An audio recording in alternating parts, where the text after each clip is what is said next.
Salut, c'est Adama. Retrouvez-moi sur Afrostyle.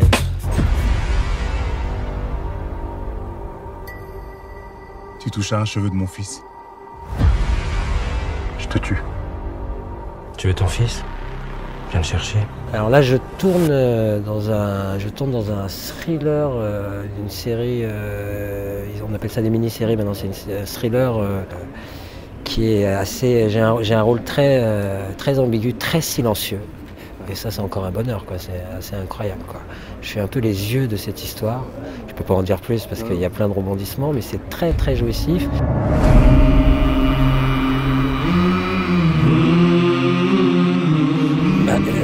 Moi, ce qui m'a plu, parce que bon, c'est un peu mon tempérament, en tout cas j'aime ce genre de rôle, c'est de savoir que c'était une équipe de gens qui étaient poussés à bout, un peu à la limite, et qui finalement passaient la ligne rouge. Ça m'attirait énormément, quoi. Plus le cadre, les années 70, quelque chose dont on m'avait jamais parlé. C'est vrai que je connaissais pas le sujet. Et du coup, la curiosité et puis l'envie de... Moi, je suis un peu un bébé, hein. Les films comme Les 7 mercenaires, ça m'a toujours fasciné, quoi. Donc faire partie, pas spécialement d'un gang, je m'en fiche des braquages, on fait ça dans tous les sens, quoi. Mais là, il y avait quelque chose de particulier. Et il faut que je sois honnête, de me retrouver cette bande d'acteurs noirs, quoi. Surtout que je connaissais Éric Ebouaney, je rêvais de... J'avais une envie de... On était camarades, mais j'avais une envie de camaraderie sur le plateau, quoi. Donc, ça sentait la fête, quoi. Pitoyable. Ça va, je voulais juste rentrer en contact avec toi, tu me rappelles jamais. Tu étais pas obligé de faire des conneries, tu aurais pu comprendre que je voulais pas te voir. Quoi, tu veux pas me voir? Attends, ça me fout le seum que mon frère veut même pas me parler. Tu veux quoi, pour me laisser tranquille? De l'argent? Mais tu délires ou quoi? C'est normal que je veux savoir comment tu vis. Pourquoi tu réapparais juste maintenant? Je sais pas, ça faisait longtemps que je t'avais pas vu et puis tu me manquais, c'est tout. Je te manquais. Comme par hasard, au moment où je recommence à envoyer de l'argent à papa. Putain, mais tu m'accuses toujours, on dirait que je suis la pire des vermines. La pire? Non, même pas. Qu'est-ce qu'il y a? T'as honte de moi, c'est ça? Ah ouais, d'accord, c'est pour ça que tu me répondais jamais. J'aime pas quand tu viens rôder quand j'ai de l'argent. Mais tu sais quoi? Ta réussite, là, ton diplôme d'avocat et tes fringues de bourse, je m'en branle. Ton fric, tu peux le garder, j'en ai rien à foutre. Vas-y, dégage. Ouais, mais paradoxalement, Plus belle la vie, c'est une des premières fois où on me proposait un rôle de personnage soupolais, qui supportait pas son frère, qui en avait marre d'envoyer de l'argent en Afrique.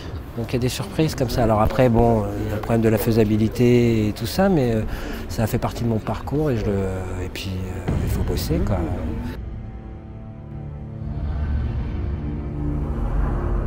Bonjour monsieur. Vous êtes poursuivi pour 11 viols aggravés, dont 7 suivis de meurtre avec préméditation, c'est-à-dire assassinat.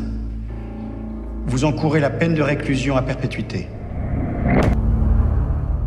Je ne vais pas dire simplement parce que ça fait prétentieux, hein, mais encore une fois, je suis quelqu'un d'un peu nerveux, ou alors j'ai une dose comme ça de drame que je balade toujours en moi, donc j'ai foncé, quoi. Alors je l'ai foncé tout en étant, parce que dans l'existence de ce bonhomme, donc j'y suis allé avec, j'ai essayé d'y aller avec intensité, quoi. L'audience aura lieu le 9 novembre. Et c'est la trêve hivernale. On va payer les traits de notre maison pour loger 2 squatteurs pendant qu'on vivra dans une caravane avec notre fils. En vacances? Pas vraiment. Kevin? Ouais. On t'écoute.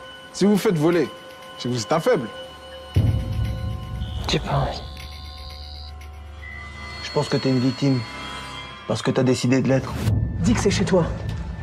C'est chez moi. C'est chez toi, voilà. Quand on aura un problème, on sera bien obligé de le régler tout seul. Cette société, elle part en couille. Lâche-moi. Ne fuis pas la peur. Savoure-la. Embrasse-la. Un thriller mystique passionnant. Encore sur une autre fibre qui ne sera pas du tout dans la nervosité, beaucoup plus dans le désabusement et la fatigue. Ce qu'il y a de prenant, c'est ces gens jetés dans une forme d'épuisement, qui cherchent la porte. Chacun, il y en a qui la trouvent dans ce film, d'autres pas. Et je trouve trouve l'observation de cet humain à ce moment-là, enfin, c'est le rapport à la condition humaine, quoi. Moi, je trouve ça, je trouve que il y a de quoi être épuisé pour eux. Et puis ça nous renvoie, du coup, ça nous renvoie, c'est un peu la tentative de l'exercice du cinéma, quoi. Ça nous renvoie à nous.